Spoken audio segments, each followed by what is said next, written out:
Everyone,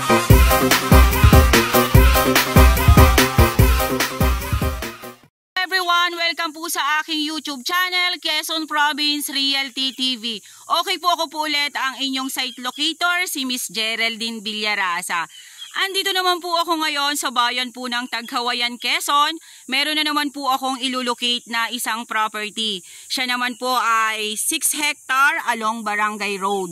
Mula po doon sa National Highway hanggang dito po sa aking kinatatayuan ito, may layo po siya na 5 kilometers. Then, sa lahat po na mag-i-inquire ng aking mga vlog, ng aking mga video, nandyan po sa screen nyo ang number ko po sa WhatsApp at Viber. Ako po mismo ang makakausap ninyo about po sa mga property na i-inquire ninyo sa akin.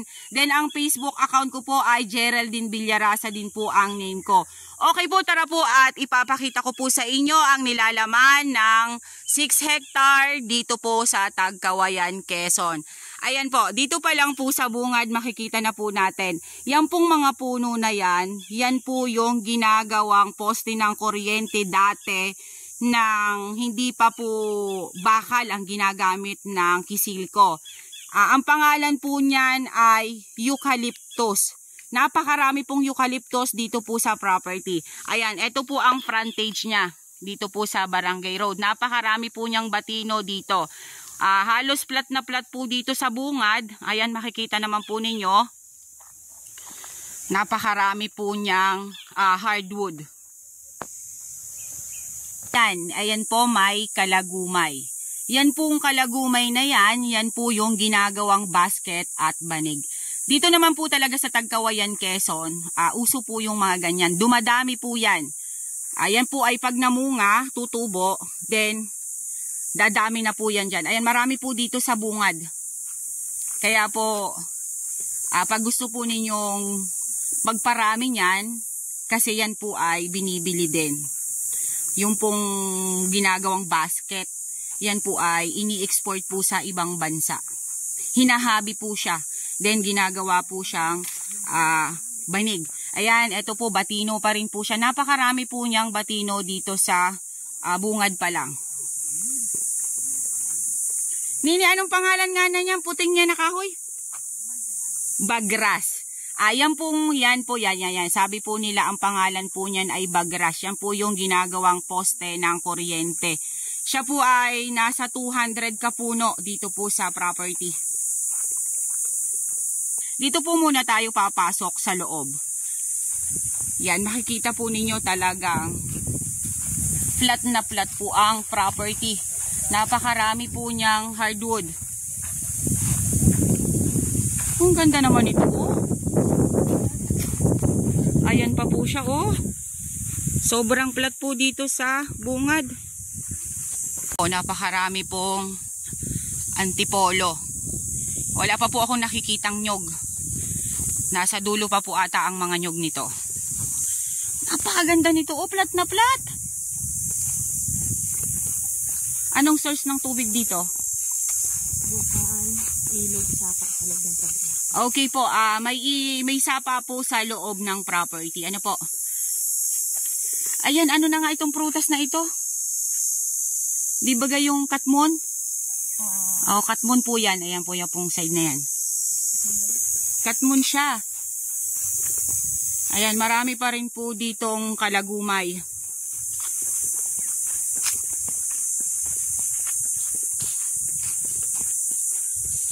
Yan, halos lahat po ay batino ang nakikita ko dito sa area. At pati po dito sa may bandang gitna ay flat na flat pa rin po siya. Kulang lang po ito sa linis. Pero pag ito po nalinis, napakaganda po ng property na to. Palayan po. Ito palayan. Okay, pero na-occupied pa yung palayan. Hindi na. Hindi lang natatrabaho. Sahod ulan na yan, may ano pa. Okay po. Ito po palang side na to dati ay palayan. Kaya po pala itong side na to ay pantayin din.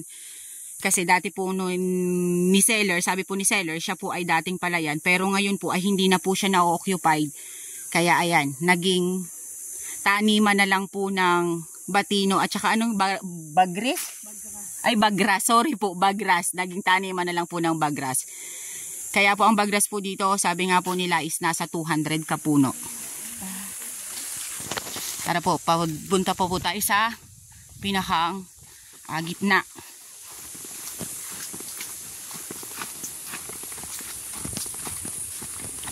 Yun. Meron talaga ditong bukal. Ayan po, makikita po ninyo, may tubig.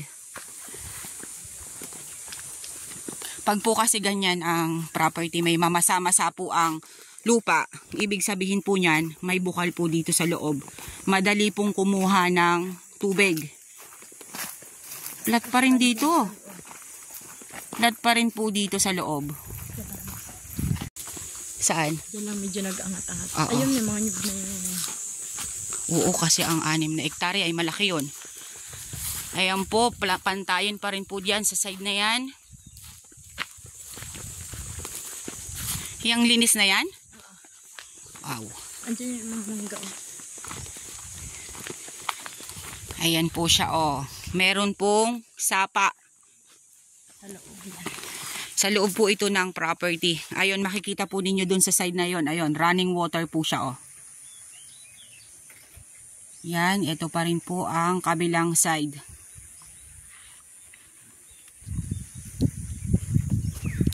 Pupunta naman po tayo ay dun sa Nyugan. Yan po, ito pa pong side na yan, kasama pa rin po yan sa property.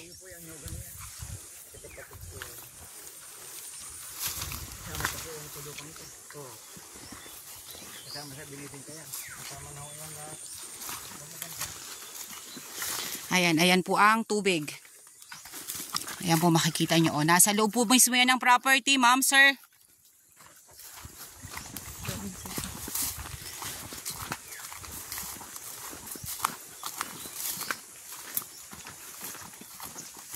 Ito lang pong side na to ang medyo nag-slant ng konti.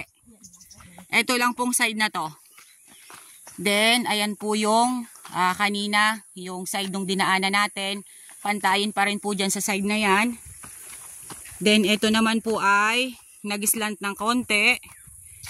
Medyo po siya pa-overlooking dito sa taas na to. Then, pantayin pa rin po dito sa side na to. Ayan. Then, yan po, umislant pa rin po siya dyan sa side na yan. Kaya, ang property po ay 90% flat to 10% slope. Yun po ang property. Yan pong naiikutan na yan ng aking camera. Kasama pa rin po yan sa 6 na hektarya. Yan pong bakang yan ay hindi daw po pinagbibili, sabi ni seller. Lalo si tatay. Yan, ito pong side na to, ayan. Nag-slant po siya dito. Pero ito pong nilalakaran namin, hanggang dito sa side na to ay pantayin po siya. Ayan, ayan na po ang mga nyug niya. Maliliit pa po talaga yung mga nyug niya. Pagandahan pa ang buhay. Opo, marami pa po kayong ma-harvest dito. Mahabang panahon nyo pa po sila mapapakinabangan. Yan, pantayin pa rin po dito sa side na are. Yung simifish pa ni tatay, ginagawa pa lang. Alin, ito? Ayan, Talagang may tubig sa property. Kasi po may fish pond po ditong ginawa si tatay. Yan, yung mga nyugan pong yan, kasama pa rin po yan sa 6 na hektarya. Ito po yung fish pond na ginawa ni tatay.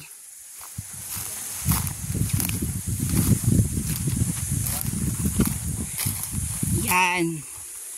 Tay, may isda na to. Mamimit na tayo. yung mga natalim ni tatay, ito yung isang kilo ang isang peraso. Ayan po siya. Kaya po talagang meron pong source of water dito sa property. Kasi ayan, ang fish pond po niyang ginawa ay may tubig. Nasaan ang mangga, bunso? Ayan yan. Okay, tara doon sa may manggang yon. Yan, kasama pa rin po yan sa 6 hectare. Kung naiikutan na yan ang aking camera, kasama pa rin po yan sa 6 hectare. Ayan nga po, medyo po nag-slope po dyan sa side na yan. Then ito rin po, medyo din po dito nag-slope ng konti. Pero napakababa po ng pagka-slope niya. Then yan po, makikita po ninyo na marami para po siyang nasunog. Sabi po ni tatay, ang mangga niya po dito dati ay nasa 200 kapuno. Nga lang kami po baga ay dinatnan talaga ng tag-init nung mga nakaraan. Hindi ko po yung kwento ni tatay, siguro may nagsunog dito sa area tapos bigla po nadama yung mga tanim niya. Kaya po yung mangga niya ngayong tanim dito ay nasa 50 kapuno na lang. Magandang klase po ang mangga ni tatay na tanim. Kasi po si seller po mismo ang kasama ko dito sa property. Ayan po siya oh.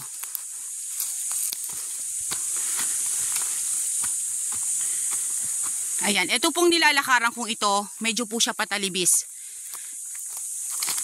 Maganda po itong taniman ng luya or mais pagka po nagtatag-init. Yan po yung mga mangga ni tatay. Ayan po siya din, mga kalagumay pa rin po yung side na yon. Then ayan, nyug pa rin po ang nandito sa side na to. Medyo po talaga inabutan ng tag-init kasi ayan oh, makikita po natin yung mga bunga ng nyug. Medyo po siya talaga maliliit yung buo. Ayan, napakaganda po ng area.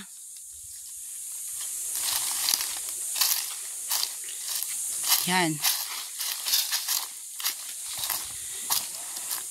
Ang kagandahan po nito kasi dito po sa gitna, malinis po talaga. Then, ang medyo lang po marungis pa ay dun sa bungad. Ayan po yung mga mangga na mga nasunog. Sayang po talaga siya oh. Oh, gawa po talaga yan nung tag-init. Ang ganda po nung area na to oh.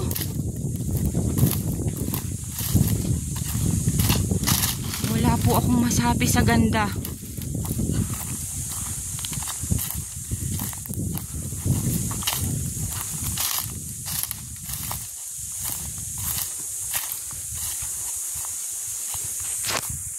Yung kabila pong yan, kasama pa rin po yan sa property.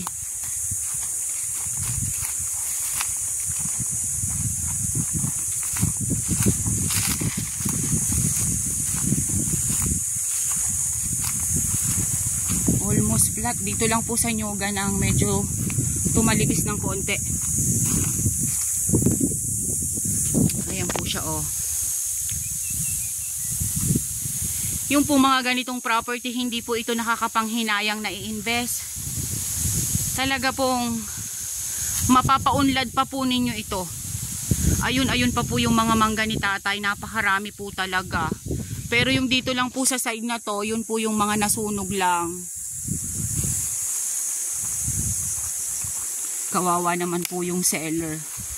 Pinagtiyagaan niya pong itanim, tapos nung malalaki na, ayan na po ang nangyari. Sobra po talagang tag-init nung mga nakaraan dito sa amin, kaya hindi po pwede talagang magsilab ka or mag-ano ka ng apoy man lang kahit kaunti, kasi lalo na pagka marami siyang damo, tas medyo masyadong mainit, talaga pong ang apoy ay lalaki agad. Ito pa rin po yung kabilang side na kasama pa rin po doon sa 6 na hektarya. Ano po? Ayan, mga nyugan pa rin po siya. Then, medyo po tumalibis din po siya ng konti dito sa side na to. Ayan, napakaganda po nung area, ma'am, sir, oh. Tara. Puntahan po natin yung ilog. May ilog din po pala dito sa loob ng property.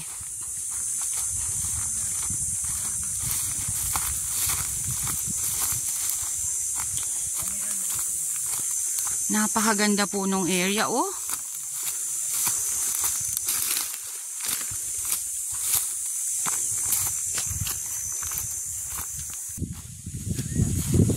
May 2 pong piling nakatanim dito sa area. Okay po, ito po yung sinasabi ko sa inyo kanina na nasa boundaries. Ayan po ang ilog. Yan pong side na yan. Ilog ba to sa sapa? Okay po. Ito daw po ay ilog ng Binungahan River.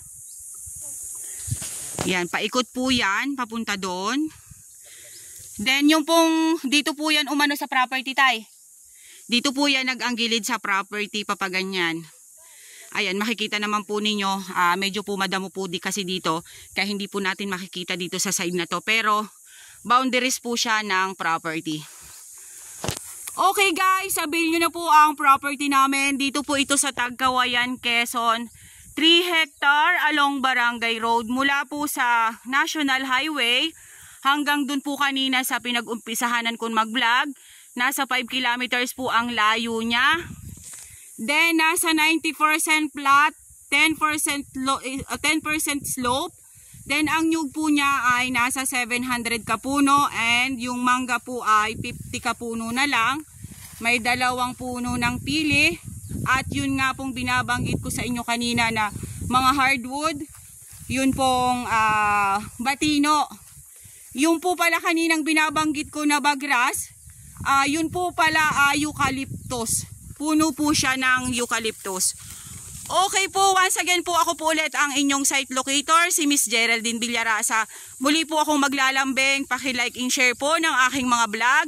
And paki-subscribe na rin po ng aking YouTube channel na Quezon Province Realty TV. Yung pong number ko sa WhatsApp at Viber, makikita po ninyo dyan sa mga screen nyo. Yun na lang po ang kontakin ninyo at ako po mismo ang inyong makakausap. Thank you po for watching. Guys, avail nyo na po ang property namin. Dito po ito sa Tagkawayan, Quezon. 6 hectare along Barangay Road. Mula po sa National Highway hanggang dito po sa property. Nasa 5 kilometro po ang layo niya. Then, ang nyug po niya ay nasa more or less po ay 700 kapuno. Then, ang mangga po niya ay 50 kapuno. Then, 2 puno ng pili. Ang source po ng kanyang tubig ay sapa at ilog. Meron po siyang fish pond sa loob ng property. Okay po, once again po ako po ulit ang inyong site locator, si Miss Geraldine Villarasa. Muli po akong maglalambing. Paki-like and share po ng aking mga vlog. And pa-subscribe na rin po ng aking YouTube channel, Quezon Province Realty TV. Okay po, yung pong kukontakin nyo sa akin about po sa property, nandyan po sa mga screen nyo. Yan po ang number ng aking WhatsApp at Viber. Ako po mismo ang inyong makakausap. Okay, once again po, thank you po for watching.